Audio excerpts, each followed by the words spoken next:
escritório de arquitetura FGMF, situado em Pinheiros, São Paulo, criado em 1999, é composto por Fernando Forte, Rodrigo Marcondes e Lourenço Gimenez. Com o qual temos a graça de conversar hoje.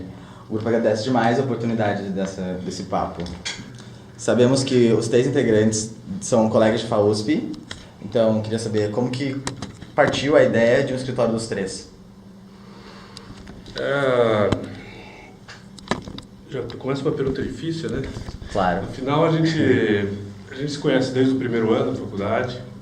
A gente, na verdade, o Fernando fez cursinho comigo antes, então já tinha um convívio cotidiano antes mesmo da gente começar a montar o escritório. E lá pelo 4º ano, a gente teve uma disciplina de projeto em que a gente acabou se aproximando, eram trabalhos individuais, mas a gente acabou se aproximando até por conta de enfim, trocar experiências e discutir o projeto um do outro. Até a gente percebeu que os 3 projetos eram muito diferentes, mas existia ali uma forma de interlocução muito interessante, né? A forma como a gente comentava o trabalho um do outro, como a gente interagia com os trabalhos e tal. E isso foi no 4º ano. Lá pelo final desse mesmo ano surgiu uma oportunidade de fazer um pequeno projeto, que era um café, era uma reforma de um café no shopping center, pequeno, sem grande expressão arquitetônica, assim. E a gente falou, pô, vamos começar, vamos fazer isso aqui juntos, né?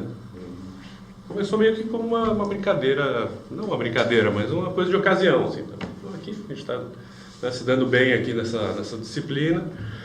A gente já se conhece há muitos anos, somos amigos e tal, vamos fazer esse projeto junto, né? E foi assim que começou, na verdade. Esse projeto foi eu e o Fernando que fizemos. E o Rodrigo, na época, trabalhava num escritório, que era o Zanettini. E depois, logo em seguida, veio um segundo projeto, que era um restaurante, onde que era? Em Tapicirica da Serra, alguma coisa assim. E aí o Rodrigo entrou na parada também, e a gente começou a trabalhar de noite no meu AP, fazendo os projetos e tal, de um jeito super artesanal e amador, assim, né? Tem um episódio interessante que é só depois que o escritório já estava caminhando, a gente não tinha necessariamente a percepção de que aquela célulazinha inicial de trabalho ia se tornar de fato um escritório. A gente estava meio que se apoiando um no outro para fazer os trabalhos e tal. E a gente teve uma oportunidade de ter um colega nosso que fazia administração na FEA, na frente, no prédio da frente ali da USP, e ele tinha que fazer um plano estratégico para uma empresa, que ele tinha que inventar uma empresa e criar um plano estratégico, era parte da disciplina dele. Ele falou, professor, em vez de eu fazer isso para uma empresa que não existe, que não vai existir, por que eu não posso fazer para uma empresa que está nascendo de fato? Assim, a professora falou, vai lá, faz, né? Então, já no começo, assim, acho que no primeiro ano de existência, a gente teve o desafio de pensar estrategicamente a empresa. E aí, de fato, pelo menos para mim, foi um despertador interessante. Assim, assim, putz, é isso aqui que eu tenho que investir. Né? Isso aqui não é uma coisa temporária, provisória, com os amigos, e que depois cada um vai começar a sua carreira solo, sabe? Tipo, não, é uma banda que vai tocar... vai ser o Rolling Stones, vai ficar velhinho no palco ali. A gente criou essa compreensão, a gente teve essa compreensão de que era um projeto de longo prazo, não era uma coisa temporária. Okay. Comparando os anos iniciais do escritório com a atual fase, você acha que o escritório mudou muito desde então com relação à arquitetura que é produzida?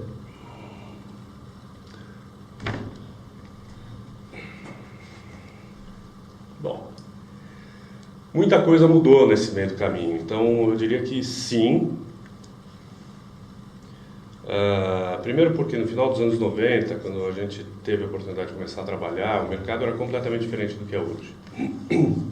A gente tinha muito poucas oportunidades, não só porque a gente era recém-formado ou ainda nem formado, quanto pelo fato de que a demanda em si, enfim, a gente era recém-formado e a demanda era muito menor. Então, quando a gente começou a trabalhar, na verdade, a gente fazia o que tinha para fazer e o que dava para fazer, que era desde a reforma do lavabo do apartamento da tia até a lojinha de flores do supermercado, e isso continua sendo para a gente uma leitura muito clara de que trabalho é trabalho, começar, né? Não existe essa leitura aqui no escritório de que vou fazer um aeroporto, mas eu não quero fazer apartamentos. Não, para trabalho é trabalho, arquitetura é arquitetura. E acho que a parte da graça do nosso dia a dia é essa multiplicidade de escalas que a gente atua, né? E tipos, né? Tipologias e programas. Isso é uma coisa que nos encanta bastante. Assim. Acho que ter essa diversidade para a gente é um oxigênio necessário. A gente não quer ser um escritório especialista em nada. Então, o que mudou de lá para cá é que hoje a gente tem acesso a projetos muito mais interessantes para fazer valer partidos arquitetônicos mais fortes. E hoje eu acho que a gente tem um tipo de cliente, acho que um tipo de produção que a gente conquistou ao longo de 20 anos, quase 20 anos, que mostra uma determinada forma de trabalhar e as pessoas vêm também por causa daquilo que a gente já produziu. E não porque eu sou sobrinho de não sei quem, ou primo de não sei quem, ou amigo do fulano. Então as pessoas querem trabalhar hoje com a FGMF porque a gente fez determinadas coisas. Isso demora 20 anos, então não criem também essa expectativa, vocês mesmos que vão sair da faculdade, achando clientes incríveis de cara e fazendo os projetos mais exuberantes do ponto de vista de partido e tudo mais. É uma construção muito gradual, mas desde o começo a gente tinha essa leitura de que os projetos tinham que refletir aquilo que a gente pensa. A arquitetura ela tem impacto na vida das pessoas de uma forma direta e inequívoca. E não só das pessoas que habitam e trabalham e estudam naqueles espaços que a gente produz. As pessoas estão fora dele também. Toda arquitetura é paisagem. Mesmo a arquitetura de interiores é paisagem, mas a arquitetura construída, a construção, ela é uma paisagem de todo mundo. Então, uma pequena casa, uma pequena lojinha que você faz, ela é parte de muito mais gente, da vida de muito mais gente do que aquelas pessoas que estão lá dentro, que trabalham ali, que consomem naquele lugar. Um prédio, então, nem se fala. Quanto maior a escala da arquitetura, quanto mais público o programa, mais impactante ele é num cenário maior do que a própria arquitetura. Enfim, não importa o programa, não importa o tipo, não importa a escala, a arquitetura é de todo mundo, é a paisagem de todo mundo, é a dia a dia de todo mundo. Por isso que a gente mora hoje em cidades muito desequilibradas, também pelo fato de que os arquitetos sempre estiveram numa discussão de cidade e não perceberam que ao fazer suas arquiteturas, eles estão também produzindo cidades em que todos vivemos. O escritório possui um portfólio bastante diverso, tendo projetos residenciais, comerciais, institucionais, interiores e até monumentos. Existe uma seleção dos projetos que são desenvolvidos aqui? Não, pelo contrário. Quanto mais diversificado, melhor para aquilo que a gente gosta e quer fazer. Eu gosto de pensar que o nosso escritório é um escritório generalista, não é especialista. Posso ter especialistas dentro do time, mas o escritório é um escritório generalista. Ok. Como acontece todo o processo no escritório, desde criativo até a execução da obra? Os 3 integrantes atuam em todos os projetos? Sim. A gente tem a parte de criação do projeto, a definição do partido, ele é feito sempre em conjunto entre os 3 sócios, dependendo da escala do projeto. A gente hoje tem 4 coordenadores. Os 3 sócios definem o partido, às vezes é um croquis ou um diagrama, às vezes você realmente não tem, às vezes dá esse projeto para o pessoal trabalhar só com diretrizes, assim, sem falar assim, vamos fazer uma coisa que é assim, por causa disso, daquilo. Né? A gente define o que é o partido do projeto e a equipe contribui, a equipe pega aquilo e digere, digamos assim, e aí sobe, retrabalha e tal. A partir dessa primeira criação, um dos sócios fica responsável pelo projeto até o final. Então, um projeto que esse sócio vai atender o cliente, esse sócio vai fiscalizar de perto todas as etapas do projeto, vai olhar, vai participar das reuniões técnicas, vai discutir detalhamento, vai escolher materiais, tudo. Então, um dos sócios fica sempre junto. E esse sócio reporta aos outros 2 sócios sempre que há alguma coisa que, ou que ele tenha dúvida, não sei se vai ficar melhor assim ou assado, ou se alguma definição do projeto, seja técnica ou pedido do cliente, coloque em xeque o partido inicial estabelecido. No seu entender, qual o papel social do arquiteto?